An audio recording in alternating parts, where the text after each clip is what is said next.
Hello, કેમ છો? બધા મજામાં? બધાને મારા જય શ્રી કૃષ્ણ.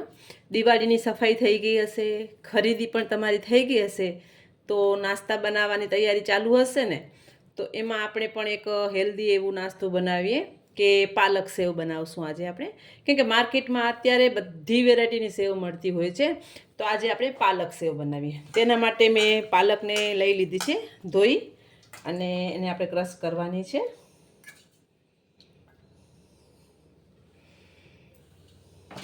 સાથે મેં મીઠું લીધું છે, સંચળ અને ચાટ મસાલું છે, ચોખાનો લોટ છે, અને આદુ ને મરચાં છે, ચણાનો લોટ છે. સાથે આપણે લીંબુ લેશું કે પાલકનો કલર એવી રીતે જળવાઈ રહે એ માટે. તો પહેલાં આપણે પાલક, આદુ મરચાં અને લીંબુ નાખી અને એક એની પેસ્ટ બનાવી લઈએ. થોડુંક પાણી લઈ અને પેસ્ટ બનાવશું, બહુ પાણીની જરૂર નહીં પડે. તો પાલકને આપણે ક્રશ કરી લીધી છે, અને તમે જોઈ શકો છો કે લીંબુ નાખવાથી પાલકનો કલર એકદમ સરસ જળવાઈ રહ્યો છે. અને એ ગાળી લેશું કે એમાં કોઈ પણ પાલકના ડાંઠા રહી ગયા હોય તો આપણે મશીનમાં જ્યારે સેવ પાડીએ ને ત્યારે આપણે આડા ના આવે. અને પાણી મેં થોડુંક જ નાખ્યું હતું, અને મરચાં તીખા લેવાના છે તો ટેસ્ટ આવશે.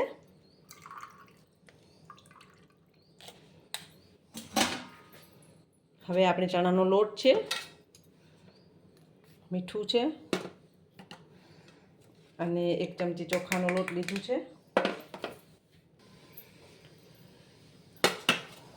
હવે જેટલું જરૂર હોય એટલું આપણે પાણી એમાં લેવાનું છે. એટલે વધારાનું પાણી પણ નહીં ઉમેરવું પડે, અને પેસ્ટ પણ આપણું એકદમ સરસ બંધાઈ જશે, લોટ પણ આપણું. અને સેવ બનાવીએ ત્યારે સેવના અંદર તેલ નાખવાની કોઈ જરૂર નથી હોતી, અને સોડા પણ નાખવાની જરૂર નથી હોતી. તમે જોઈ શકો છો એકદમ સરસ કલર આપણું જળવાઈ રહ્યું છે, નેચરલ કલર છે. અને આ તમે ગમે ત્યારે બનાવી શકો છો અને છોકરાઓને ટિફિનમાં આપી શકો છો. તો જરાક આપણે તેલ લઈ લઈશું.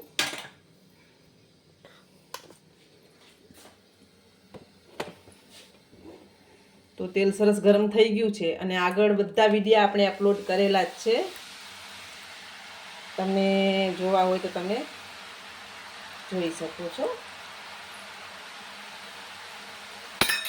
નાસ્તા છે, મુખવાસ છે, લકડિયા, પાપડી, ગાંઠિયા, સ્વીટ બધી ઘણી બધી છે. અને સેવ અત્યારે મેં થોડીક જાડી રાખી છે, તમને ઝીણી ગમે તો તમે ઝીણી કરી શકો છો. તો સેવને સરસ તળી લેશું પહેલાં. તો આપણી સેવ એકદમ સરસ ક્રિસ્પી થઈ ગઈ છે, આપણે લઈ લેશું એને. એવી જ રીતે આપણે બીજી પણ તળી લઈએ. પછી જે ઉપર મસાલો છાંટવાનો છે છાંટીએ.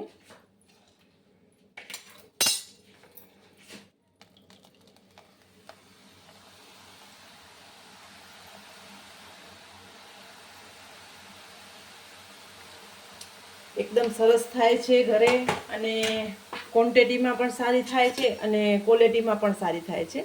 કેમ કે ઘરની વસ્તુ છે એટલે સારી જ બને છે. તમે જોઈ શકો છો એકદમ ગ્રીન કલર સરસ આવ્યું છે, અને નેચરલ કલર છે. મેં કોઈ ફૂડ કલર નથી નાખ્યું. એની ઉપર આપણે સંચળ અને ચાટ મસાલો છે. બીજી પણ તળાઈ જાય એટલે આપણે સર્વ કરીએ. તો તૈયાર છે એકદમ સરસ એવી પાલકની સેવ.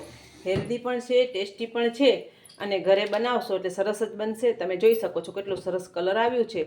અને છોકરાઓને તમે ગમે ત્યારે આપી શકો છો. સ્કૂલના ડબ્બામાં તમે નાસ્તામાં બનાવી અને ગમે ત્યારે છોકરાઓને તમે આપી શકો છો. તો આ નાસ્તો તમારા ઘરે દિવાળીના ચોક્કસ બનાવજો. સરસ બને છે અને ફટાફટ બની જાય છે, કોઈ વાર પણ નથી લાગતી. તો બધાને મારા જય માતાજી.